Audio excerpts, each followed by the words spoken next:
ડાંગ જિલ્લામાં આદિવાસી ખેડૂતોને સરકારી સહાય ચૂકવવામાં ભેદભાવ થયો હોવાની ગુંજ ઉઠી છે। રાજ્યના સરકારી ખેતીવાડી વિભાગ દ્વારા જે ખેડૂતોને ઓનલાઈન સહાય ચૂકવવાનો દાવો કરવામાં આવી રહ્યો છે તેમાં વિસંગતતા જોવા મળી રહી છે। સરકારી દાવા અને જમીની વાસ્તવિકતા વચ્ચેના આ તફાવતના કારણે ડાંગના આદિવાસી ખેડૂતોમાં રોષ અને નિરાશા જોવા મળી રહી છે। ડાંગ જિલ્લામાં ઓક્ટોબર 2024માં અતિ ભારે વરસાદ અને કુદરતી આફતના કારણે ડાંગરની ખેતીને મોટું નુકસાન થયું હતું। પાક સંપૂર્ણપણે નાશ પામતા ખેડૂતોને આર્થિક મોટો ફટકો પડ્યો હતો, જેના પગલે સરકારી સહાય યોજના હેઠળ સ્થાનિક તંત્રએ વળતર ચૂકવવાનું શરૂ કર્યું હતું, પરંતુ સહાય ચૂકવણીની આ કામગીરી પર હવે ગંભીર ભેદભાવના આક્ષેપો સામે આવ્યા છે। ખેડૂતોના મતે સમાન નુકસાન હોવા છતાં કેટલાકને પૂરી સહાય મળી છે, જ્યારે અન્ય ઘણા ખેડૂતોને અડધી અથવા બિલકુલ સહાય મળી જ નથી। વળી સત્તાની નજીકના લોકોના નામોને પ્રથમ યાદીમાં સામેલ કરાયા હોવાના દાવા પણ ઉઠી રહ્યા છે। બે વખત એ સહાય મેળવવા અરજી કરી તો મને કોઈ લાભ મળેલ નથી ને આ વર્ષે છે ને આ જંગલ જમીન વાળાને એ હેક્ટર દીઠ 7 થી 8 હજાર રૂપિયા એ લોકોએ ચૂકવેલા છે ને આ વર્ષે બે વખત મેં ફોર્મ ભર્યું એટલે મેં છે ને તો એનો છે ને કંટાળી ગયો એટલે આ વર્ષે મેં ફોર્મ ભર્યું જ નથી। ખેતીવાડી અધિકારીના દાવા મુજબ ડાંગ જિલ્લાના 4407 ખેડૂતોને કુલ 5.14 કરોડથી વધુનું ચૂકવણું કરવામાં આવ્યું। જો કે ઓનલાઈન યાદીઓમાં ચૂકવણું દર્શાવ્યું હોવા છતાં અસરગ્રસ્ત ખેડૂતોને સહાય ન મળી હોવાના આક્ષેપોથી મામલો ગરમાયો છે।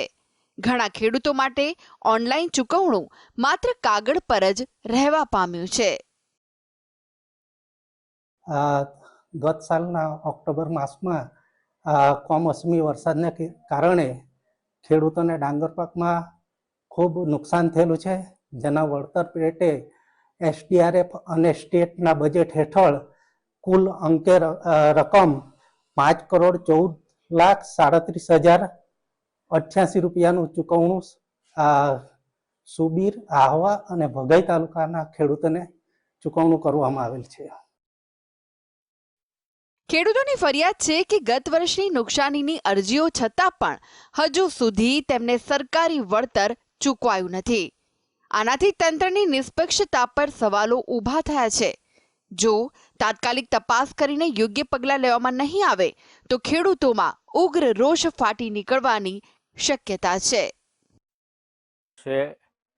2024માં ખેતી કરી, ડાંગરની ખેતી કરી અને ચોમાસાને લીધે 20 આર્યમાં મેં ખેતી કરી હતી અને પાણી વરસાદને લીધે બહુ નુકસાન થયેલી, એટલે મેં અરજી કરી પણ એનું કંઈ વળતર મળ્યું અમને નથી। 2024માં મારી નુકસાન થયેલી લગભગ 5 કિલો ભાત તરું નાખેલું, એ બધું ધોવાઈ ગયેલું, તો મેં અરજી કરેલી તો એનું કોઈ વળતર મળ્યું નથી મને આજ દિન સુધીમાં। સ્થાનિક ખેડૂત આગેવાનોએ આ નુકસાની વળતરની ચૂકવણી અંગે નિષ્પક્ષ તપાસ હાથ ધરવા માટે મુખ્યમંત્રીને ફરિયાદ કરવાની તજવીજ શરૂ કરી છે।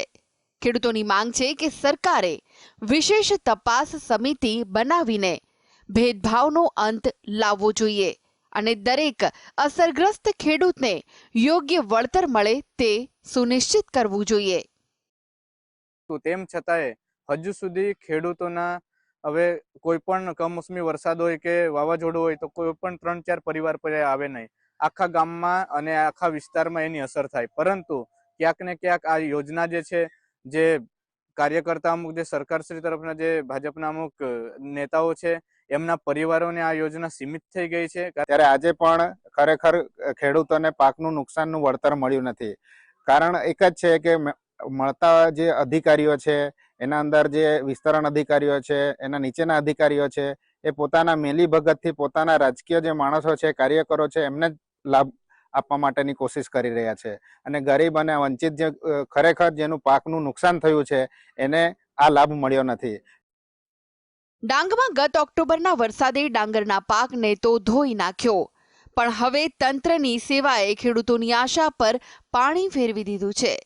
સરકારી ચોપડે કરોડો રૂપિયાની સહાયનું બટન ક્લિક થઈ ગયું છે અને ખેડૂતોને ચૂકવણું થઈ ગયું હોવાનો શ્રેષ્ઠ દાવો અધિકારીઓ કરી રહ્યા છે, પરંતુ જમીની હકીકત કંઈક અલગ જ ચિત્ર રજૂ કરી રહી છે. ત્યારે સવાલ એ છે કે ખેડૂતોને મળનારી સહાય ક્યાં પગ કરી ગઈ? પાંડુ ચૌધરી, GSTV, ડાંગ.